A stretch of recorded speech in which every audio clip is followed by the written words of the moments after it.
Mr. Chair, sir, I have had more faith and hope in my Prime Minister and my Home Minister. Today, it is diminishing by the day.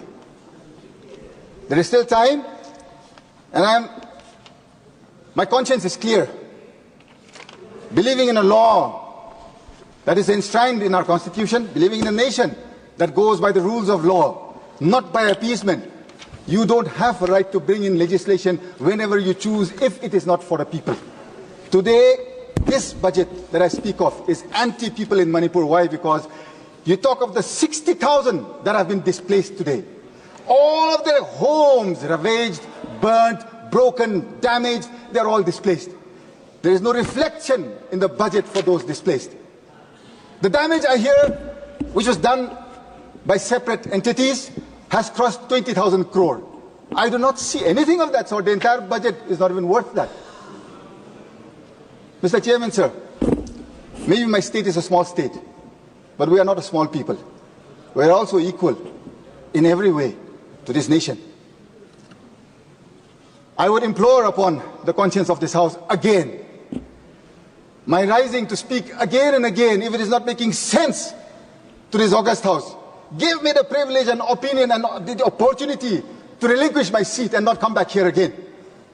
Coming here and speaking again and again and not being heard and not being executed at ground level. Do you know how painful that is to go back home to an empty home, to people in the streets who don't have any place to go to? And today you bring in a budget that does not address a single part of those affected today.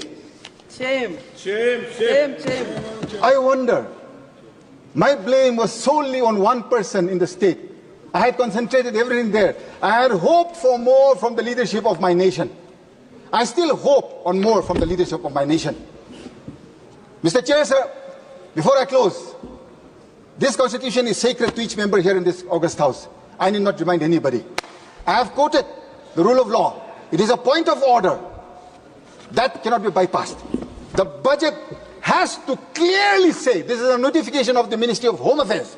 Today the state is being run by the Ministry of Home Affairs. I am closing, Mr. Chair, sir. The Hill-Valley section separation is mandatory. There is no separation of that. How would we know which is going to hills, which is going to valley? Nobody would know anything. And for that reason, I would request the Honourable Finance Minister to put this off, bring in the actual budget and the demands for grants so that we can go into the discussion of what is going into the hills and into the valley and a little bit of the pain and hardships that the state is going through. I wish and I hope and I pray that this House together we can solve. Thank you, Mr. Chair, sir.